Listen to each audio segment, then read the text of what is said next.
Welcome, our virtual water cooler friends, to Into the Filmverse, episode 20. What is Into the Filmverse, you ask? Well, that's a great question. It's a movie fan podcast where we cover all types of films and film news, and it's hosted by none other than myself, Mytchel Chandler, and my best friend, Bryce Payne. And today we're going to be discussing breaking film news, Denzel Washington's newest film, The Little Things, and various bits of content we watched throughout the week.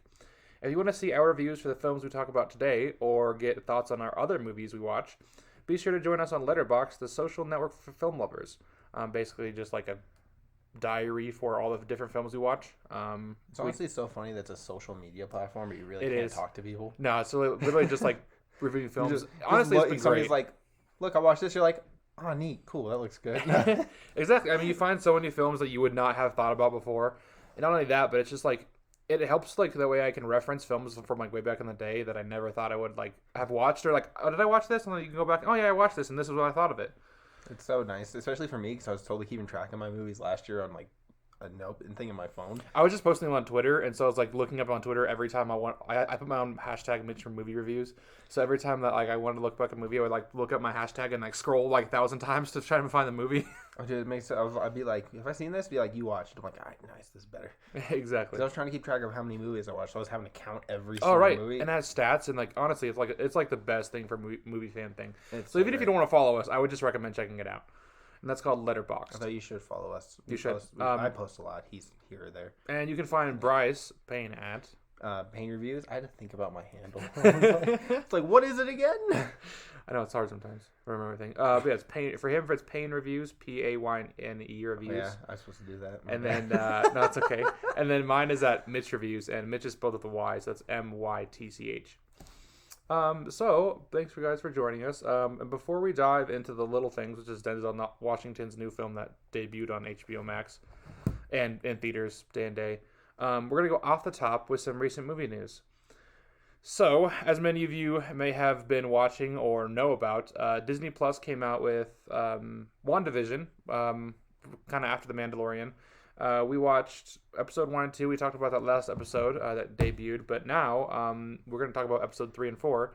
And the way we like to do these reviews, we're actually going to do is spoilers. So if you don't want to know any spoilers for episode 3 and 4, we're going to give a 5-minute countdown. So we're going to start 5 minutes. Instead of 10 because there's 2 episodes. I still think 5 is fine. You think? I mean, I don't care if we don't have time. We just don't. Sorry. Yeah, we'll talk in here in about 5 minutes. I think 5 minutes should be enough time to talk about it, but. Yeah, just check back in 5 minutes, and we'll let you know if we're. I think 5 should be okay because things I want to talk about. Cool. Correct. All right. So 5 minutes starting now. I didn't like episode 3. Honestly, and I was trying to think about this before we started. I like the episode. it. Okay, so I like when I first watched it, I was like, yeah, it's good, but the longer it's taken, and like especially to episode 4, I'm like, I don't like it. I honestly could not remember what the fuck happened in episode 3. A pregnancy. Oh, okay, that's Birth. Why. That's it. Man, that's all that happened. I mean, it was okay, but it wasn't like... I think I liked the other 2 episodes before that one. See, I don't like those either. The first 3 episodes are very dry for me. I'm like, I want to like them, but I just can't. But, oh, boy, episode 4, dude. That shit, yep. I'm like, I'm here. I'm here for the fucking run now. Let's go. Yeah, I mean, episode 3 was like, good. But the reason I think episode 1, 2, and 3 were like even better, or they were made almost even better by the 4th episode. Dude, okay. 4th episode blew this shit out of the water. So the 3rd episode, I like when I was watching it, I was like, all right, whatever, sure, another sitcom, whatever. This is the whole fucking thing of the show. I'm gonna hate this. But when episode 4 started with like Monica coming back from the snap, I was like, oh, dude, fuck. That was the best scene in any Marvel movie or any Marvel. I mean, you have Spider-Man. I've seen it twice now. And like seeing her run into people and shit, it's chilling in front of her. It's like, can you imagine working in the hospital that day? No, just, dude, no. People start appearing out of nowhere, like. The fuck's happening? And people are like, yo, did you hear about that shit going down in uptown New York? What are you talking about? Dude, bombs went off. Like, there's fucking spaceships over there and shit. Like, oh, yeah. Ant-Man's, like, 70 feet tall back there. Like, there's explosions and shit. People are just, like, in New York with, like, binoculars going, like, what the fuck is happening over there? My jaw was dropped, dude. When, oh, my God. That whole scene with her materializing back and then the pure chaos that ensued from that happening. And I like I think you said this. I think you're the one that told me this. It makes you question if what the Avengers did was the right thing. Yep, exactly. That's what I was about to say, actually. Like, because can you think about it? Like, did they do the right thing? we're always on the side of the Avengers. We're always seeing their point of view. Yes. And then when you see these people, like people have moved on. They have different families. They have kids. They have fucked up society. The whole world. Different, and all of a sudden, bam, everyone's back. Like you have gone through the grieving process. Yes. As someone being gone for 5 years. Like that, they're back. And all of a sudden, it's like, oh shit. Well, guess what? I'm married. Like I remarried. My bad. Like what the fuck happens now? I'm like you can see the arm hairs on my thing. It raises it. It's so chilling. And then when like you think of Far From Home, where they're like, oh yeah, I blipped back into my apartment. Another family was living there. Ha ha ha ha ha. And it's like. It almost like makes me not. Oh, you have to go to school again. Like they didn't touch on shit for this. Like it was just like, oh, it's an event. It's here. And then it's like this one's like, yo, so like people died during this 5 years. Like yeah, her mom's dead. Her mom's dead. Oof. People have moved on. People have different lives. And then you think about the Avengers, and all they cared about was getting their friends back. You know what's even crazier about this? Saving Saving the world, but let's face it, the Avengers were doing it for selfish reasons. They're like, we lost. We gotta avenge the world, even though everyone's already moved on. Right. Like, you saw in Endgame, people were still struggling with this. Mm-hmm. But they were moving on. Like the group that Captain America runs, where like the guys in there, he's like, I went on a date the other day. It went nice, but we just started crying. Like, that's the shit that got touched on. But this cements the panic and the chaos and shit that happened after the snap. Exactly. And honestly, I was not expecting to see anything like that because Spider-Man did, like we mentioned. Yeah, they're like, they appeared. Oh, it's funny, huh? They ran into each other doing a basketball game. It's a joke. It's like, and you know what makes this even more kind of creepy and like surreal? You think about this. That was just a few seconds on Earth. This happened across the universe. It's so fucking nuts. So that we spent like 2 minutes talking about that. I know. Anyway, sorry, it was amazing. So episode 4, I think this is my theory. I probably by him. He said it was wrong until today. Today he's like, you might be right. I think Wanda is dealing with some grieving because you got to think about it. Sure. In the sense of Infinity War to Endgame, she had literally like 5 minutes to grieve. No, really, she did. She disappeared grieving over Vision. She shows back up, kicks Thanos' ass, and then like she has to grieve. So I think she held a town captive with Mephisto or whatever, having him help her. Because we know that's the villain in Doctor Strange 2. And I think that she is fucking manipulating Vision's corpse. And making him seem alive. I got chills again. That is because she can't deal with the fact he's dead. I thought like it was just like she was conjuring an image of him and that she just like had a flashback to him being like dead. But you know what? Like using his dead corpse, that is some bone chilling shit. And like you have some guts if you go through that with Marvel. That's some fucked up shit. Marvel's like, we can get dark. I'm like, yeah, let's go. Well, here's my thing. Like, I didn't believe you at first, but the more I've like seen pictures and just thought about it, and like that the beginning of that scene and how they even went there in the first place. Yep. Like I feel like she conjured her own reality. Yes. And is using Vision to be a body. And how protective she is of it too. Also, okay, so 30 seconds left. But anyway, there is a theory going around about this is going to be the reverse of House of M, where instead of getting rid of mutants, she brings them in because Darcy says that there is extremely nuclear level radiation coming off of the event. So I think when Wanda finally snaps, it's going to go around the world and cause mutants genius to start appearing. That'd be pretty cool. It ruins some Marvel characters. I won't say like Wolverine is supposed to be 300 years or whatever, but like, man, fuck. I don't know if we have time. I probably won't spend another 5 minutes, but I want to say it was cool that they brought the characters back from Ant-Man and Thor. But yeah, so that was spoilers for WandaVision, episode 3 and 4. Obviously, we spent a lot more on 4. That's where it really ramps up, and we'll go into more about that. But yeah, if you want to, it's getting so good, man. Honestly, like it's phenomenal. 5 more episodes to go, and I guess they said there's an unreleased episode that they could release too, making it 10. Dude, right? And we didn't even talk about. I mean, this is not a spoiler. This is like news that's out there. But the Luke style cameo. Like, shit. Okay, yeah. So, Elizabeth Olsen. Mm-hmm. Well, it was a tweet, right? She tweeted out or an interview or something. Yeah. And she said that there's an upcoming episode of WandaVision with a cameo akin to the level of Mark Hamill's cameo in Mandalorian Season 2. Now, I'm going to throw a theory out. Okay. There's only 2 characters that this cameo could be to be that level. Sure. Captain America. Okay. Or Iron Man. Okay, so, and that was what I was kind of going off of. I think the easy bet is to say Doctor Strange, because that's where they said this ties into that. I feel like that's too obvious for me. No, that's what I'm saying.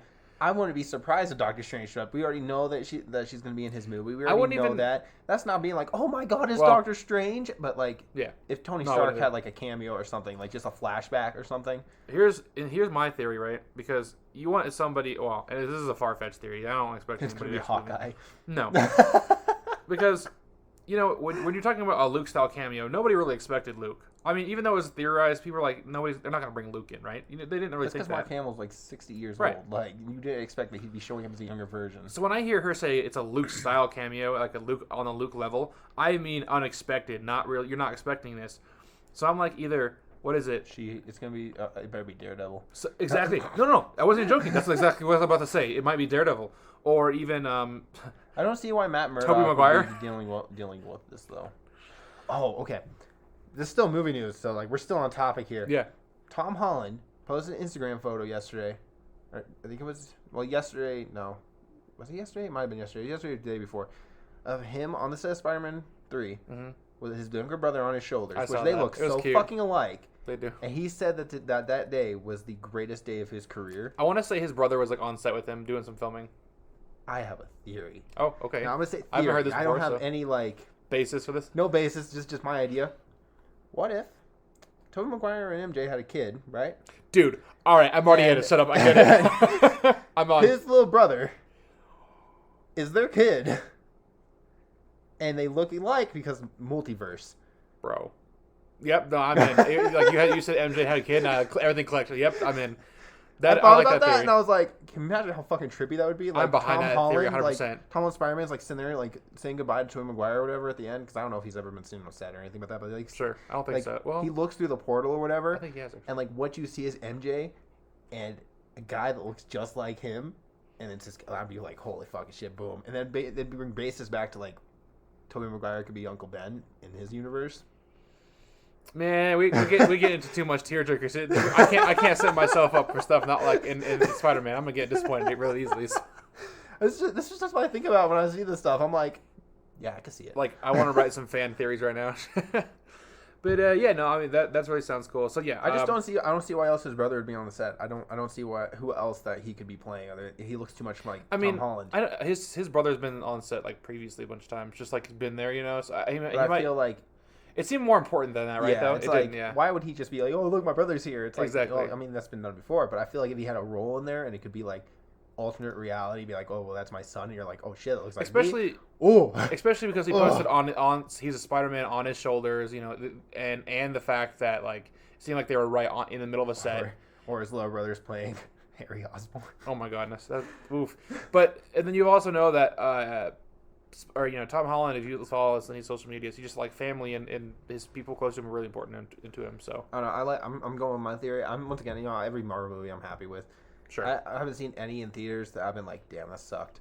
I didn't see Dark World, so you can't. I was literally about to say that. Well, Dark World. But... I never saw that in theaters. I didn't. Okay, so story time. I didn't start watching MCU until Civil War.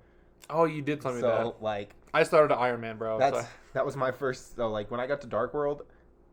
When I was rewatching them, I was like, and it took me like 3 tries before I actually know what's happening. I mean, Dark World ain't like the worst film in the world, but it's the worst. It's the worst. It's the worst. Incredible Hulk has a lot of watchable moments. Dark World has one. Yeah, that's what I put. I put Dark only World moment in Dark World that I like is when the Hammer's trying to find him when he gets teleported back and forth between planets. That was pretty funny. Because the Hammer's just like, shoo, like going back and forth, and I'm like, this is fucking hilarious. This is fucked up. Yeah, so I mean that's all WandaVision and Marvel as we explore our realms of Marvel that we talk about endlessly. But here's some more negative news that I'm sorry to report again, and I'm just almost tired talking about this, but two movies that were planned to schedule to come out soon have actually been pushed again. That being James Bond, the new James Bond No Time to Die film, was supposed to come out soonish, I think April. Pushed to October of this year.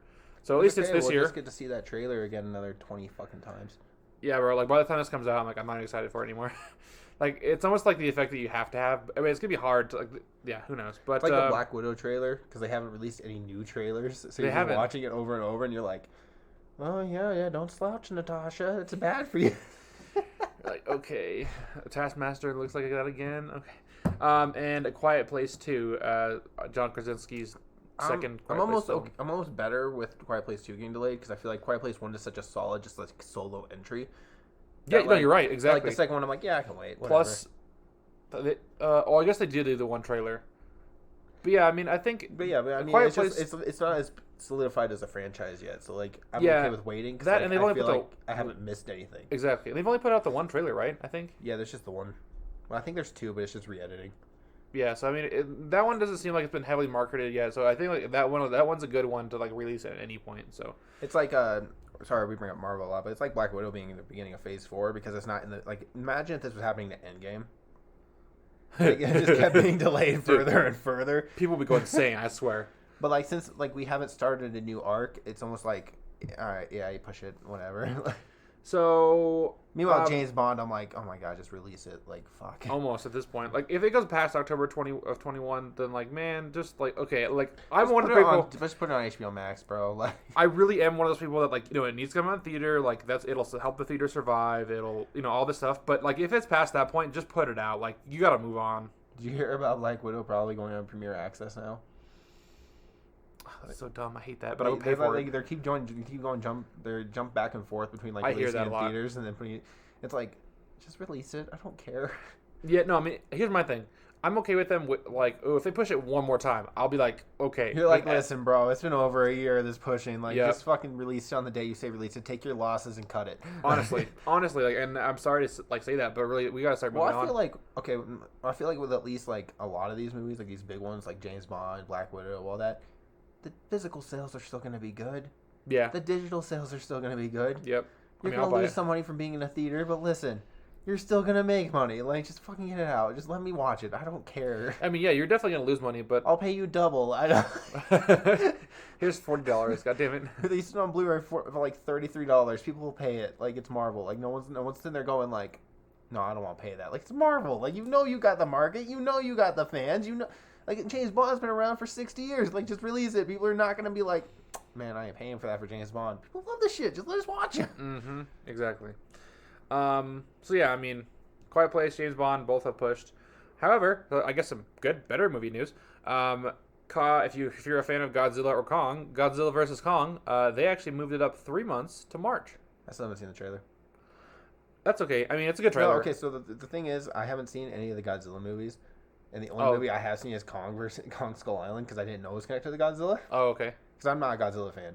And I remember you were like, in other news, what side you got, Godzilla or King Kong? I was like, you got my boy. Yeah, and I was just like, yes, ape strong. Oh, yeah, he just like pointed at my Godzilla box. Like, I haven't watched any of those.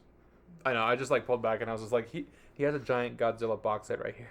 Yeah, I haven't seen any Godzilla film ever. It just looks pretty. I have seen a ton of King Kong movies though because I love King Kong. No, King Who doesn't love a man. giant fucking monkey, like ape, gorilla, fucking beating the shit out of things? Come on. No, you're. I even thought right. Kong Island was fucking good, like Skull Island. I thought that fucking shit was great. I like that one like too. it wasn't like the best, but like it was fucking fun. No, I definitely agree. Godzilla. It was a. What's the one? King of the Monsters, right? King of Monsters. Yeah. Dude, yeah, it was okay. My boss at the time when that came out, she was like telling me it was like one of the best films ever. And here's the funniest thing. They made a dishwasher, right? And he would argue with me that Godzilla King of Monsters is better than Endgame. Bro, get out of here. That's blasphemy. That's ludicrous. That's straight asinine. That's not right. He was like, it's so good. Have you seen how much money it made? And I was like, bro, have you seen how much money Endgame's made? Yeah, no, man. Number one. Like, King Kong ain't even in the top 100. Get out of here with that nonsense. Godzilla. Bro, Godzilla's not even in the top 100. Dude, it was just like, it was a constant arguing. And I was just like, shut the fuck up. I know what I'm talking about. Yeah, that's a little blasphemous, not gonna lie. I do want to watch the Godzilla movies before King Kong versus Godzilla, so I got a month. I do want to mention, I forgot to add the notes in here for this, but Zack Snyder's Justice League, we already had mentioned previously that it's going to run 4 hours long, or if we haven't, then it's R-rated, right? And it's R-rated, and it's coming out March 12th, I want to say. It's somewhere around there, yeah. It's like early March. Yeah, I was like, dude, we're so close. But it's also going to be released in 4 parts, though, not just once. I've heard 2 different things about that. I've heard it is and isn't. Oh, my first thing I heard was it wasn't. It was yeah, no, so did I. It was because it was going to be released throughout a whole month in one part a week. Yeah, that's the first thing I heard too. But then I heard like an update that it was going to be just 4 hours at once. Dude, I can't watch 4 hours at once. I know, me neither. I'm going to, but fuck. That is like a 2.5 day project for me. Like, you know how much stuff I can watch in 4 hours? I know. It's gonna be like 3 movies at 90 minutes. Like, I don't have time to watch just fucking Justice League for 4 hours. It's gonna be me like getting up on a day off and just like cracking my neck, and I'm like, all right, let's get to work. Yeah, exactly. Let's get to work. Did you watch Justice League in theaters? I did. Did you hate it? No, honestly, I like Justice League. It's not like, I mean, it's probably akin to like, man, I don't know. It's okay. Like, but it's not like horrible. It's not like a good comic book film by chance. Like, it's not anything on level MCU. It's better than Thor Ragnarok. Or sorry, I was like, what the fuck you about to say? It's better than Thor: The Dark World. No, my big issues with Justice League is mainly like Superman doesn't feel like Superman. Sure. What I don't like Wonder Woman. None of the characters feel like themselves, right? Nobody shoot me. I don't like Wonder Woman. I don't like Wonder Woman either. I don't. Pardon me. Okay, so sorry. I like the Wonder Woman character. I just don't like Gal Gadot as. I don't want to get into it because I don't want to get shot. But you want to get shot? Well, there's some people out there that are like, she is the best comic book movie ever made, and I'm like, no. No, I mean that's the thing. Like, you're entitled to your own opinions. I mean, just because. Part of me just believes that they think that it's the best because it was the first woman major thing other than Catwoman. No, man, I definitely wouldn't. I definitely wouldn't put its significance. Again, I mean, hold it against that for its significance. Well, it's like, okay, so. But whether or not you like that, that's a different thing. I just feel like when the first of something like let's say Black Panther being like the first African American led Marvel superhero other than Blade, but nobody talks about Blade. But I think the reason put it on because like a pedestal because it's the first. And it's like just because it's the first doesn't mean it's the best.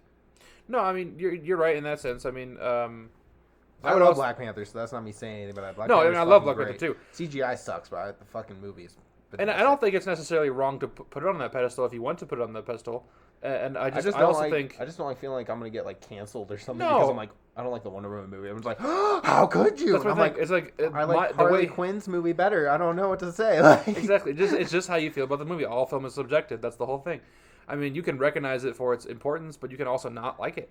I mean, if you want to hear our discussion of Wonder Woman 84, we have an episode like early in January. We do, yeah. Just check back a few episodes. It should be like pretty apparent Wonder Woman 84 on there. You can hear my descending opinions about that movie. I actually kind of liked it, but that's just me being weird. So I don't know. I guess like what were we talking? Both times I watched it, I was like, eh. We were talking about Justice League. Oh yeah, being 4 hours long. Justice League would be pretty cool. I'm excited for that. So I'm excited because I want to see what they changed.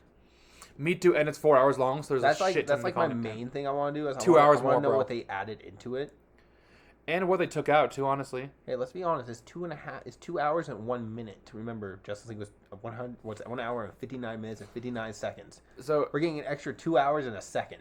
Right, and it could be more than that. They could have taken out extra stuff on top of that and added more in. You know, Martian Manhunter. Let's go. True. I mean, if they don't release this on Blu-ray, I'm gonna be pissed. Like, I know that I just want it. I just want it released on physical media so I can add to the collection. Exactly. But I'm really hyped. I mean, as much as I don't want to watch a 4-hour movie, if it does get released all at once, I'm going to do it. I'm going to power through that fucker. Yeah. I mean, I will released, and I'll get home from work at like 7:30 at night and be like, all right. Hello, 12 o'clock. Hello, midnight. Let's go. Well, guys, with the most recent movie news sucked it in, spun into dutiful discussion, we're going to jump into the new Warner Brothers day-and-day release, which means in theaters and HBO Max, The Little Things. This stars... A little bit of thing first. We didn't watch Warcraft like we said we were going to. Oh, right. Because I didn't watch The Little Things. Yeah. So we just elected to watch that. And I wasn't too thrilled about the Warcraft anyways, so... No, I was kind of like... We put it in. And when the title menu came on, and we were just like, "Oh no, this looks like shit." It does. I mean, and my thing is like, I really wanted to talk about The Little Things, and mostly because of other people's opinions on it. But I want to give you my quick rundown here of or at least the quick synopsis, I guess. Basically, it follows Denzel Washington, who is a small town sheriff. At least you think he. Well, I mean, it starts out he's a small town sheriff. He has to like gets a case for evidence that he has to get by his chief officer. So he goes up to the town I guess he used to work at, and the detective he used to be a detective, and that the detective in the current place is trying to solve these murders that are going on right currently, which reflect the same type of murderers that was Denzel Washington never solved. So they basically they join forces after a little bit of back and forth. However that works. Rami Malek's character then I don't know how to explain that. I keep saying like dicks to each other, keeps being dicks to each other, but and then they get some bickering. That's it, bickering. That's the word. And then Jared Leto shows up. They think he's a suspect, and then that's pretty much the synopsis. And then they just spend the whole movie chasing him down. Yeah. So overall, I thought it was a dry movie, but it's also like, I guess it's intricate. It's like a slow, sly kind of like gritty and also mellow film, and that doesn't sound very thrilling, does it? No, that sounds very condescending. Actually, it does. But I liked it though. I don't have a problem with it, but it's slow. Boring. It's dry. It's kind of boring, but I don't know, man. I'm very unimpressed. The trailers made it look so interesting, and then like watching it, I was like, do something. You know what's weird for me is like I never remember the trailers for movies because like, I'll watch one and I'm like, all right, I'm in, and then I make it a point not to watch them again. I don't know, man. I think it's because we just watched the trailer literally like yesterday in theaters. Oh, you watched it in theaters? Makes Like sense. it showed up before our movie that I'll talk about in a second. Yeah. But I was like, huh, you need to watch that. Yeah, But yeah, I wasn't there. I wasn't very impressed. I'm gonna say this right now. I saw some comments saying the same thing. I had very big Seven feel, and for those of you who don't know, I've only seen Seven once when I was a kid. So like, I haven't got a chance. It doesn't really like I only know really the iconic ending scene that everyone knows. Mm-hmm. But like, it just like is very similar to me. Like in feeling, I was like, this feels like Seven. And the reason it might feel like that because this film was actually written in 1993. The Little Things, the script for it was written in 1993, and I don't think they updated it all. They just kind of directed the movie off that. That's why it took place in the 90s, and I think that's fucking funny because they're just like, I could just picture Denzel Washington one day because I assume he's an executive producer on this because Sure. it's Denzel Washington. He's like in there, he's like going through these bunch of scripts that he got handed back in the 90s. He's like the little things. He's like, oh, I don't really remember this. Blows off the dust, and then like looks at it and goes, yeah. You know what point Yeah. I roll my eyes though is when Denzel Washington he looks into the camera and he's like, "It's the little things." I'm like, "Oh no!" It's the name of the movie. It's the name of the movie. Wow! And I think they said that like 3 times in there too. It's the little things, Jimmy. But this film would have been probably shit if it wasn't for Rami Malek, Jared Leto, and Denzel Washington, Oh, yeah, all 100%. phenomenal Can you actors. imagine anybody else in those roles? Okay, first off, Jared Leto, he just like he fits the creepy dude. Jared Like, Leto's just Jared Leto. He's a weirdo. And then Rami Malek, I was convinced he was the Rami villain. Malek is just a great actor in general. I have yet to see him in anything, even Twilight, that I was like, man, he sucks. Like I haven't seen anything where I'm like, wow, you're horrible. It always looks So, like he's smiling even when he's not. dude, he just has like that. He just has that face. You're just like, you were probably that popular kid in high school, weren't you? Yeah, he does. And then, but see, I like that. Denzel. He's like that drama kid that like everyone loves. Oh yeah, That doesn't like Yeah. anybody. Exactly.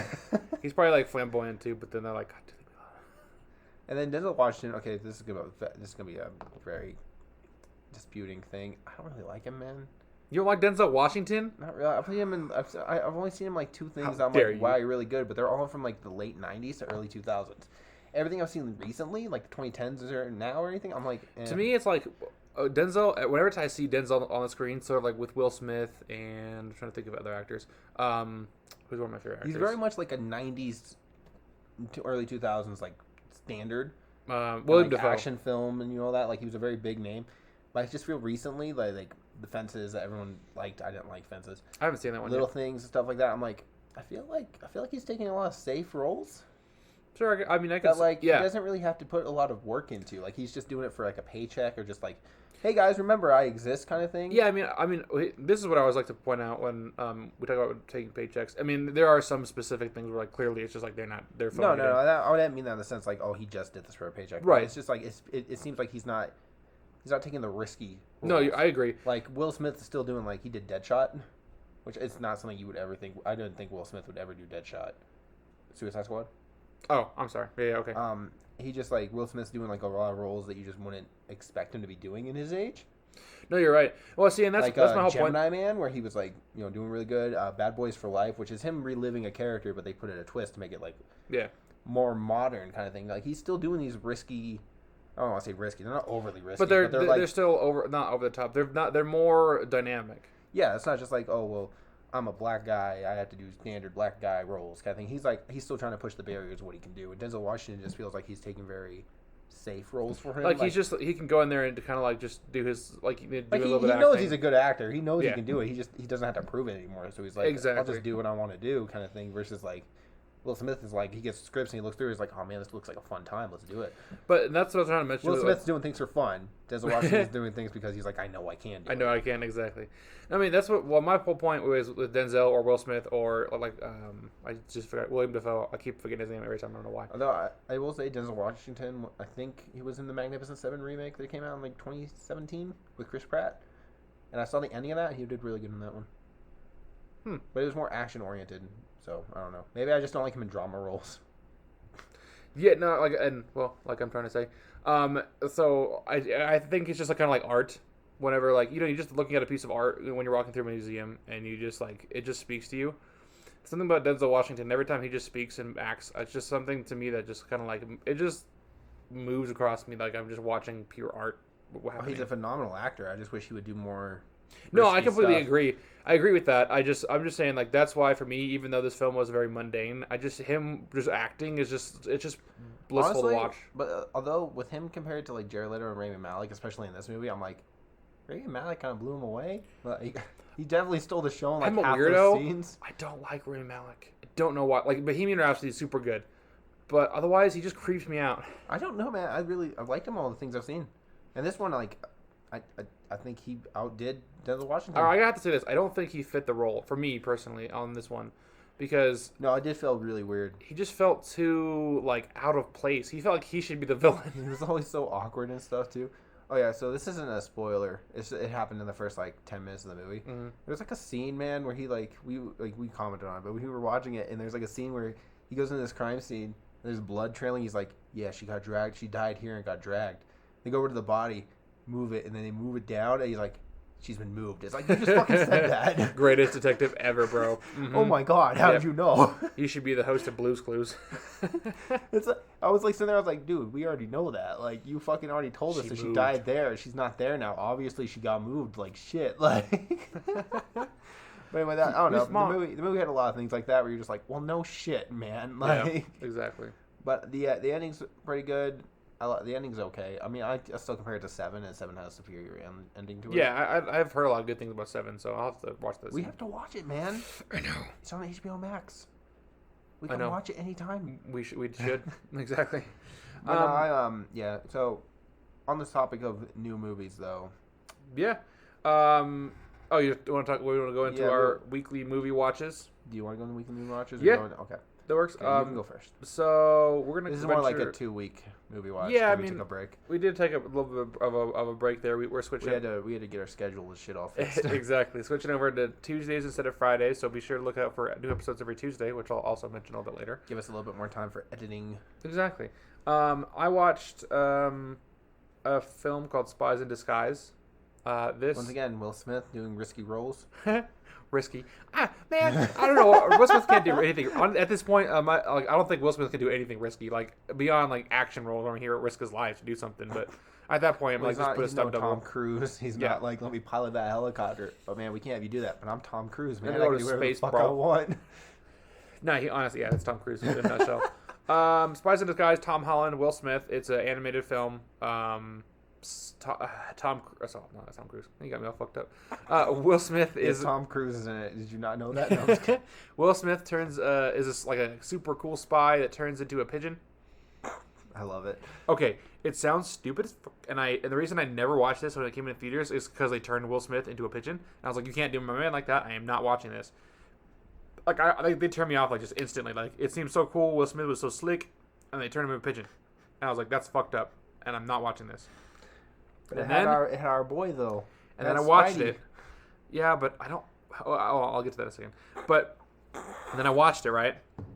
And it's actually pretty damn good because when he becomes a pigeon, it doesn't take away from who he is. Like he can talk while he's the pigeon. So he's like, "Why the fuck am I a pigeon? Take me out." He's like, "Bitch, I swear to God, if you do not take me out of being a pigeon, I'll kill you." See, that makes more sense to me than what Soul did, because at least he actually got turned into a pigeon.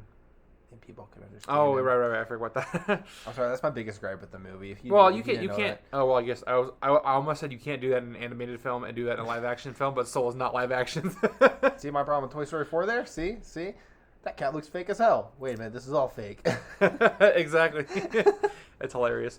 But yeah, so I mean, Spies in Disguise was pretty good. It's honestly a lot more charming than I thought. And if you had passed on this before and it looks a little dumb, honestly, I would check it out. It's a solid animated film.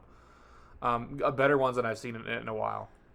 And that's one thing. Tom Holland, man, I swear, it takes me so long to get behind his voice. It did the same thing in Onward, and in this one, it's so hard for me not to just hear Spider-Man. It bothers me. I'm like, all I hear is Spider-Man, and it takes me so long to get behind it.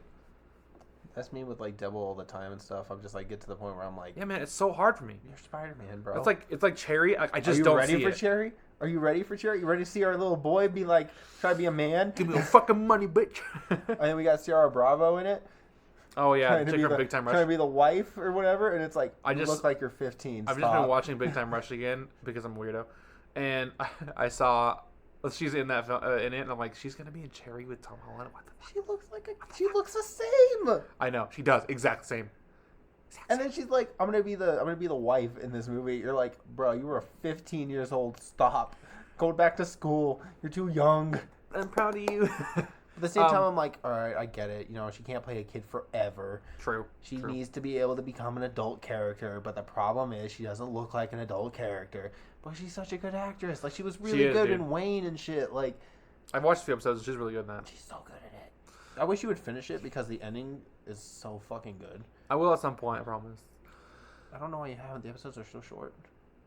I have no real excuse, so I'm sorry. So I watched Spies in the Skies, and you watched a new film actually called. I did. It made me cry a lot. Our Friend. Yeah. So my wife and I decided to go watch Our Friend instead of The Little Things in theaters. We were gonna go watch The Little Things in theaters yesterday, and then probably smart choice, honestly. Yeah, we were like, we're gonna go watch Our Friend instead. So first off, I'll get the synopsis off Letterboxd. So before I get that, it stars Casey Affleck, who I love. He's a great actor. Ben Affleck's brother, right? Yeah, his younger brother. Mm-hmm. He's such a good actor, man. Didn't he star in Chasing Amy? Oh no, I was gonna say Journey to the Center of the Earth, but who? That's somebody else. Josh Hutcherson. Oh, another brother. That's why. Okay. Because there's another Hutcherson, right? I don't know. There's like another Hutcherson. He's a brother or cousin to somebody. That's why I remembered. I don't know. You're like, why would you know that? Okay, so Our Friend synopsis on Letterboxd. After learning that his terminally ill wife has 6 months to live, a man welcomes the support of his best friend who moves into their home to help out. Right, yeah, so which is pretty a solid simple. synopsis. You know, it's really simple.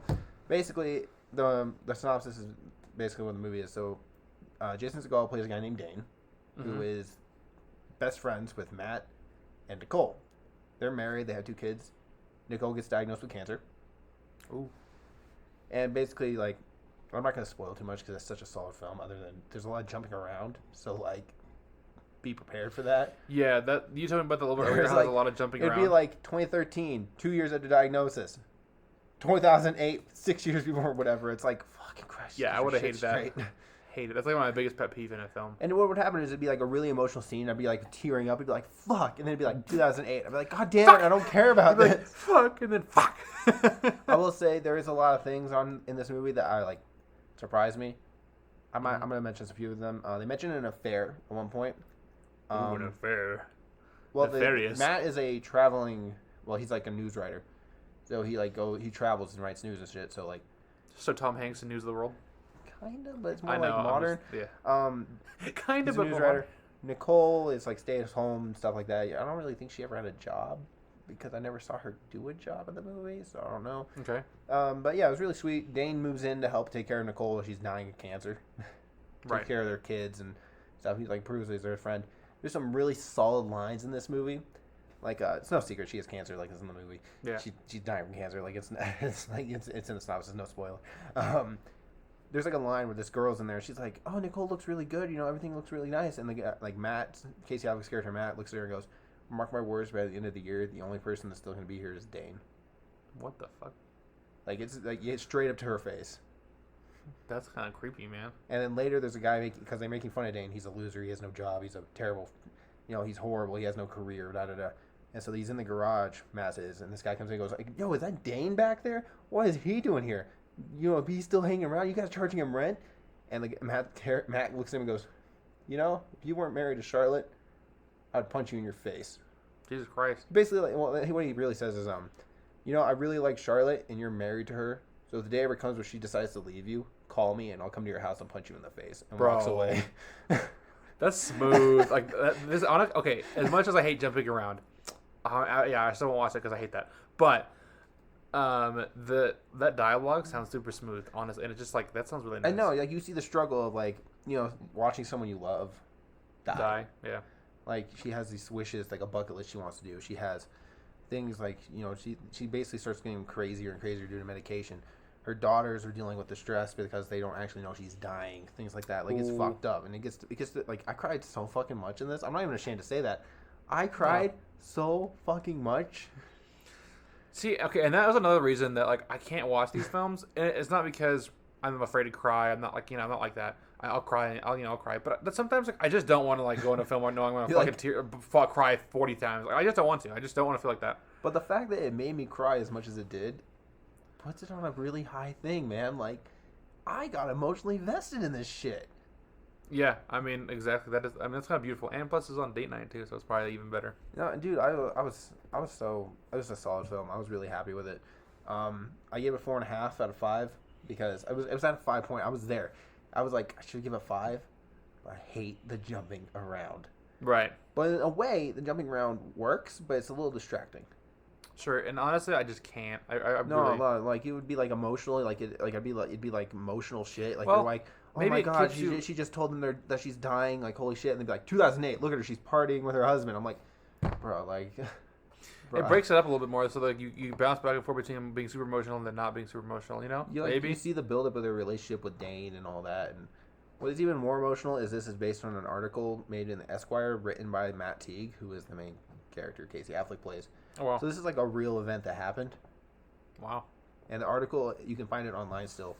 It's on Esquire, and it's titled "The Friend."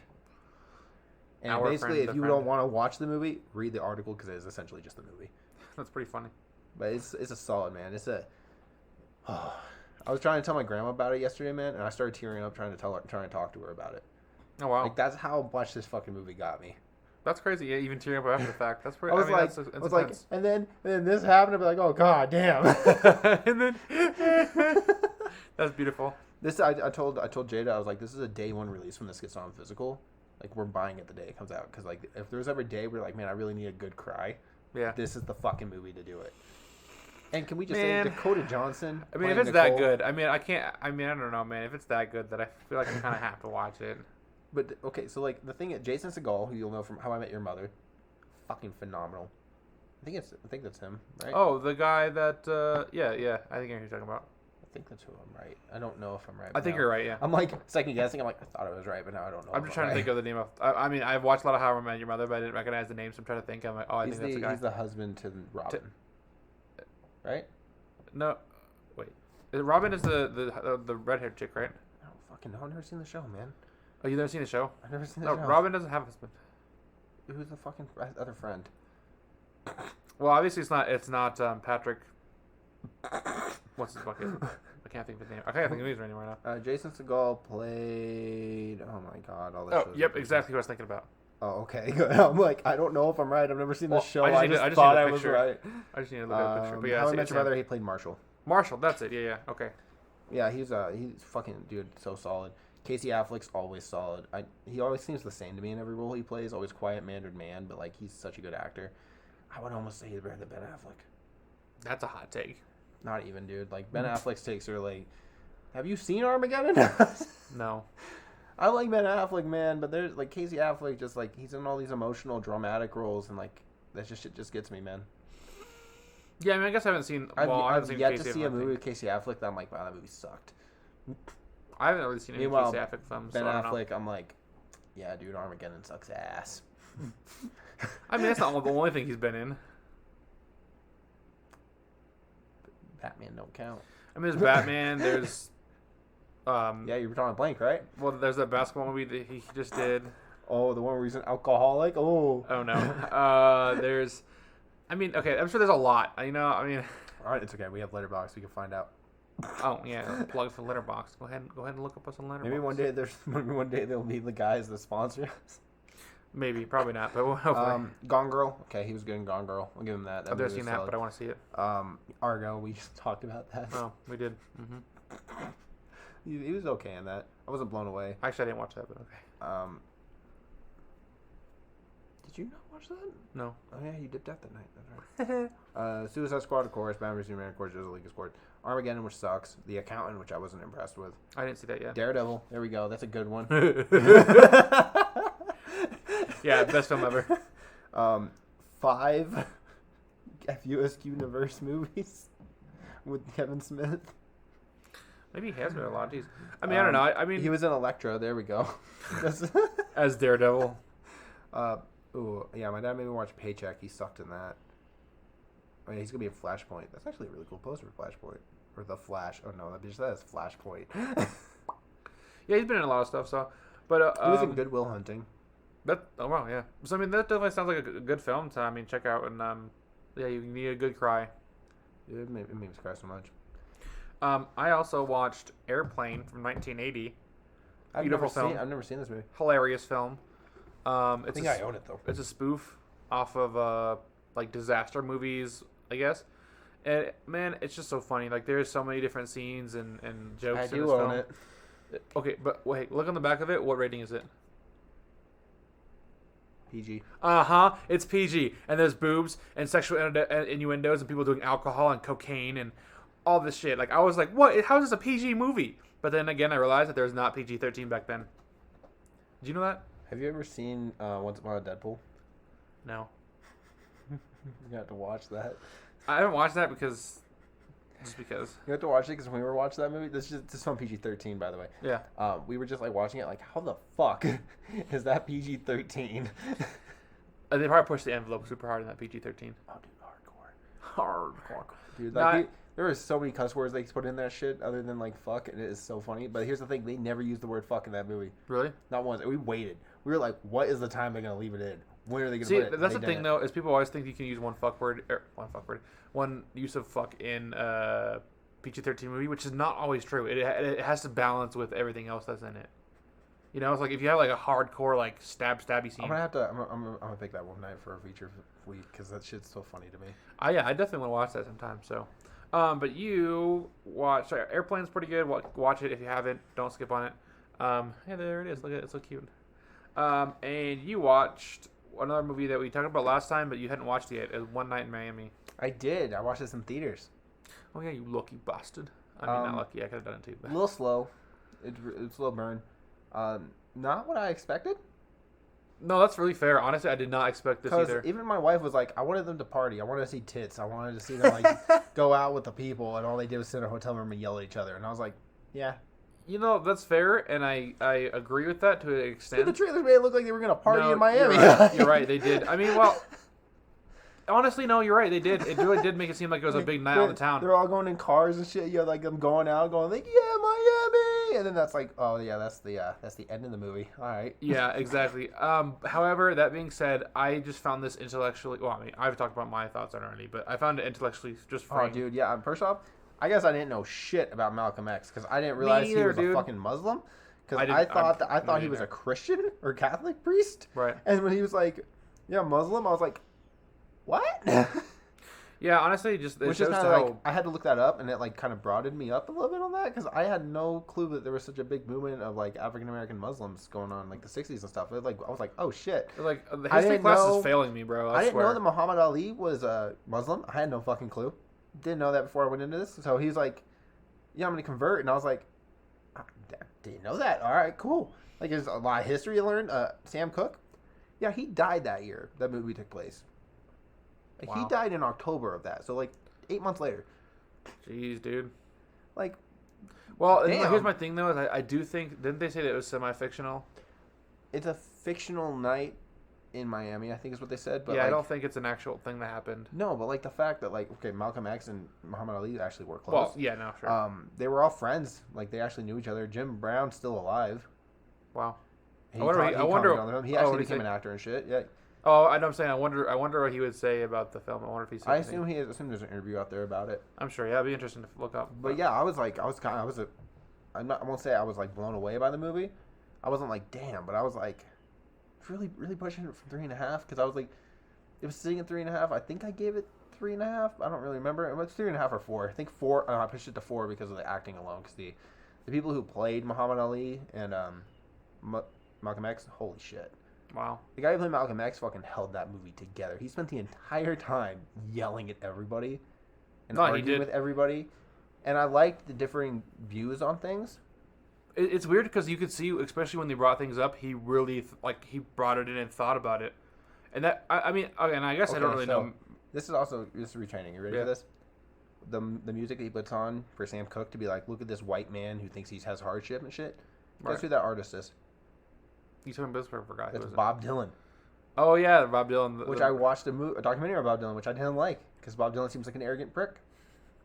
You know what's funny about Bob Dylan is I actually had to do an English assignment on that. I think when I was in college, she brought out a Bob Dylan like thing. I'm like, you have to write a poem on this, and I was like, what? Okay.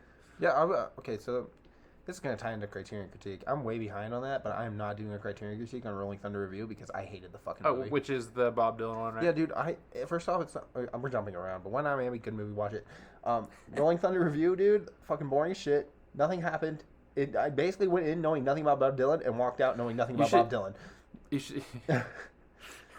All the movie was. You should put up You should have put up a video just saying, just like you going. There goes my mic. Just going. Dude, okay, no, dude, it's so fucking bad, bro. Like, Bob Dylan was in the movie and he was like interviewing. He wouldn't even look at the fucking camera. He just like looked away and was like, "Yeah, man, I was a rough time. That person was whack." Like, and then everybody that interviewed was like, "Man, Bob Dylan was such a great guy. I loved him." And I was like, "But why?" I don't even know. I don't know where he's from. I don't know what it's about. I don't know the tour. I don't know any of his music. Like, the movie went by. They would talk about him, say how great he was, play a song, like a full song, not even a clip from a song, the full fucking concert song, and then move on to like another person going, "Oh yeah, he was such a great guy." It's like, I don't know shit. I don't know who the fuck this is. I don't know where he's from. I don't know who he was born. I don't know anything about Bob Dylan. Why the fuck am I watching this? You know what's funny? I think it wouldn't be a film, or it wouldn't be a Into the Filmverse episode without a Bryce rant, and I just realized that. It's beautiful. No, I mean, I was so. Full disclaimer, I didn't finish it. Bob Dylan. I had like 40 minutes left, and I was like, I can't. I just can't. I can't, bro. Like, it's 2 hours long of people just saying how great Bob Dylan was. I think he was like a big like revolutionary thing for people of certain descent of what am I trying to think? I guess hippies. Quote unquote, that's what hippies. I was saying. Thank you. I used to steal the words out of my mouth. Yeah, quote unquote hippies. Yeah. I didn't see one person in that movie that wasn't high on drugs. My teacher was pretty much like that. Coachella. Every single fucking person in that audience was on some kind of fucking drug. That's hilarious. Like, I shit you not, the guys are like, "Who the fuck is Bob Dylan?" "I don't know, but he's coming to town, so we're gonna go see him." I'm like, fuck this. It's fucking horrible. But speaking of Criterion critique and just that, what is that for people who don't know? My goal is to go through every new release of Criterion Collection and review every single new title except Rolling Thunder Review because that movie sucks. And the next behind, one up, though, I'm way behind. I still need to do Minding the Gap. Oh, you said that one's pretty good too, right? The movie was amazing. 4.5 stars. Wow, that's a really good documentary. That one's solid. Oh, that's the one you really want to do on. Yeah, I mean, hey, it's okay. We'll definitely pump those out for you, and you'll get some good content. And then the Ascent just came out last week, and that was a pretty good movie. It's a good war film. Oh yeah, sweet. Both the Ascent and Minding the Gap got 4.5 stars from me. I gave Rolling Thunder 3 stars because I didn't finish it, and I guess if you like Bob Dylan, it would attain you more. But I didn't know fucking shit about Bob Dylan. So that's interesting. Care. I mean, to find out if, like an actual person who really likes Bob Dylan, to see if that would be interesting. Dude, this girl. Okay, I follow her on Letterboxd. She follows me on Letterboxd. I posted my review of this movie, and she comments back with like, "Well, if you want to learn more about Bob Dylan, you should watch this documentary." I was like, "No, bitch, no, I don't want to learn more about fucking Bob Dylan. No, I'm good. I'm good. This movie didn't do it for me. Straight. I have no reason to watch more about it. I don't fucking care. I'm good. I ain't doing it." Yeah. I didn't tell her that because that's rude, but like I really wanted to. I mean, you just did. I mean, if you watch it, listen to this fucking podcast, I don't give a shit. I'm just saying, if you do listen to the podcast, bitch probably don't even know what a CD is. What a CD is? Everything that's like posts is about vinyls and shit. Like she don't know what this is. How do you computer? Awesome. Well, that was all for the films we watched during the week. Not all of them. I'm gonna add a little bit more on One Night in Miami. Oh yeah, go ahead. I watched this another documentary called "I Am Not Your Negro." Mm-hmm. I'm not gonna talk about it because it's really good, but like it would be a great piece to put in with One Night in Miami, like the double feature. Yeah. Watch it after One Night in Miami because it touches on Malcolm X being assassinated. I don't think they can talk about Sam Cooke, but it talks about Malcolm X and like the revolutionary they caused. Sure. Martin Luther King, that kind of stuff, and how Malcolm X's view and Martin Luther King's clashed. You know what what also want to watch is the Malcolm X Denzel Washington film. I have that. I am going to watch that at some point because it's over there. It looks awesome, and I also bought the autobiography of Malcolm X too to read. Yeah, no, dude, like that. Oh my god. Okay, so One Night in Miami, the ending where he's leaving his house with an AK. Right. Jada was like, "Is he fucking having an AK-47?" I was like, "Well, yeah. What do you think he's gonna do? Go out there with nothing? Like, he was fucking lit his house on fire. Like, yeah, he's gonna go out with a fucking AK-47." Exactly. Yeah, I mean, the poor guy, man. I mean, I don't know. I gotta do some more research and learning, but it just seems like. I will say that like. It seems like it's fucked up, but also like nothing against the man. I don't know him or anything, but like if you're gonna go out and be like white people are devils, and then be like, why am I being attacked by racist? Well, like calling them devils, they're gonna target you. That's No, I mean, I think he knew that. I mean, I really that's think why he was writing his autobiography. He knew he was going to die. Yeah, I mean, because I was reading it, and honestly, his whole family died by the hand of white people. Well, yeah, like so, I get it. It's just one of those things where it's like he knew fully well he was probably going to die by violence. It was just like, I don't condone racism, but like if you're going to go out and tell racists that they're racist and they should like burn in hell and they're devils, like they're going to come after you. That's just what they do. Like, yeah, you see the last 4 years of America, like that's what they do. They go attack people. as Donald Glover once said, "This is America." Like I don't know. I was like, Jada's like, "Is that a gun?" I'm like, "Well, yeah, it's a fucking gun. He's under attack." Like, yeah, you would think he would have a gun. You think so, exactly. He knows what's coming. He flat out told them in the fucking movie, like, "Yo, I'm probably gonna die from white people." Like. So our next Filmverse feature, obviously we didn't get to do the Warcraft today. We just watched Little Things again. But next week we're actually going to watch, instead of picking a Filmverse feature, we're going to watch Minari. Yes, because A24 is releasing a screening thing. Tickets go on sale at 10 o'clock on the 12th. Sweet.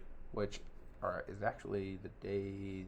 No, it's not the day this podcast goes up. It's 2 weeks. I guess it'll be 2 weeks. Yeah, I guess we'll watch Minari in 2 weeks. But I guess so for next week... Well, it's Wednesday, so the 10th. So yeah, 2 weeks. So next week, we'll have to... I didn't think this through. Shit. Oh, no, that's okay. We can definitely... you know what we'll do? We'll watch Chasing Amy. Yeah, we'll watch Chasing Amy, because we haven't finished watched all those yet. So. But yeah, so we'll watch Chasing Amy next week, and then we're also going to be watching on the 12th, which is the day I'm picking. I think it's the 12th. I have to check because it goes on sale the 12th. We can figure it out. We'll figure it out. But one way or another, one of our weeks is going to be Minari. Yeah, which is looks like a really great film. So Stephen Yeun, it's really solid. Actually, I'm going to check right now because I had it pulled up. I forgot what day it was. I didn't realize it was the 3rd. I thought it was later. Yeah, honestly, this year has simultaneously feels like it goes by too fast and super slow at the same time. I don't get it. It's only for a screening room. But yeah, one way or another, we're watching Minari on one of our Filmverse days. Chasing Amy is the Kevin Smith trilogy, okay, so or not trilogy, but we're going to be watching Minari on the 17th. Okay, yeah, that's in a few weeks. That's 2 weeks from now. 2 weeks, sweet. So we have 1 week next. So next week we'll watch Chasing Amy, and then we'll watch Minari the week after. Exactly, yeah. But yeah, we're watching Minari. It'll already be out for almost 5 days at that point, but I can't watch it any other day because they only have 5 p.m. days, 5 p.m. to start. Oof. It's like 5 p.m. and you have 4 hours, and I'm like, what's a 2-hour long movie? Well, you gotta start it like right then, bro. I guess I could wait like until 6, but I work till 7, so like I don't really have time. Wow. But yeah, it's $20 tickets. So if you want to watch Minari, if you're listening to this and you want to watch it, go to A24 screenings. Their tickets will go on sale on the at 10 a.m. on the 8th. Mm-hmm. And get your screening. It's only gonna be in theaters for 2 weeks. Well, quote unquote theaters, screening rooms virtual for 2 theaters. weeks. I can't find it in actual theaters, so I don't think it's going in actual theaters. It might not be. Which is kind of upsetting. Well, it says see all screenings, so yeah, it's This is an interesting way to do it, though, a virtual screening instead of a little bit, yeah. So I'm kind of like confused by it because I'm like it'll sell out, and I don't like that. It's weird to do it that way instead of doing. If we can't watch Minari, I'm sorry, but I will try to get on at 10 a.m. on the 8th and try to purchase my ticket for Wednesday as soon as possible. Yeah, we'll try our best there. So, well, thank you guys for joining us as we talked spoilers for MCU's WandaVision.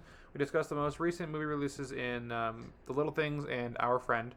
And we dived deep into the Filmverse to talk about films like Spies in Disguise, Airplane, One Night in Miami, and also as we did a little plug there for Criterion Critique. Yeah, had me complaining about Rolling Thunder because I hated that movie so fucking much. Dude, I had that thing at 1.5 speed too, man. You tried it on 1.5 speed, you still couldn't do it? No, man. Oh boy, man, that you know it's bad at that point. And you still get 3 stars. I started off like 45 minutes of watching it normal. And I was like, I can't do it. I can't. And I made it like 20 minutes at like 1.5, and I was like, I can't do it. I'm turning it off. It's done, and it's right turned off. New episodes come out every Tuesday, so be sure to follow us and turn on notifications to get updates every time I post. If you want to get caught up with our activities outside the airwaves, you can stalk us on Instagram at Into the Filmverse Podcast. Bryce, where can people follow you and your wonderful adventures online? You can find me on Letterboxd at Payne Reviews. You should. I am over 100 movies this year so far. Yeah, I was like 117 somewhere. If you look at my stats, I'm at 117, but like 8 of those are short films. So like okay, 109 feature-length films, but in a month, I mean, give me a break. Bro, it's honestly impressive. Instagram at Payne Loves Cinema. You'll see me post some cool like things I find, like my Halloween laser disc I just got. Da-da-da. And at Twitter at Sand Green Films, which I need to start using. I like talk to you on Twitter. I got blocked on Twitter, but I didn't get blocked. I got locked on Twitter for 12 hours, which is a whole different story for another time. But if you want to stay connected with me and how I get locked on Twitter, when your jokes backfire so hard, Twitter kicks you off. They did, dude. You can simply follow me on Facebook and Instagram at author Mytchel Chandler, on Twitter at Mytchel Chandler, and on Letterboxd at Mitch Reviews. And remember, Mytchel and Mitch is spelled with the Y, so that's Mytchel. Well, that is all for this week, our fellow cinephiles. And until next time, Excelsior!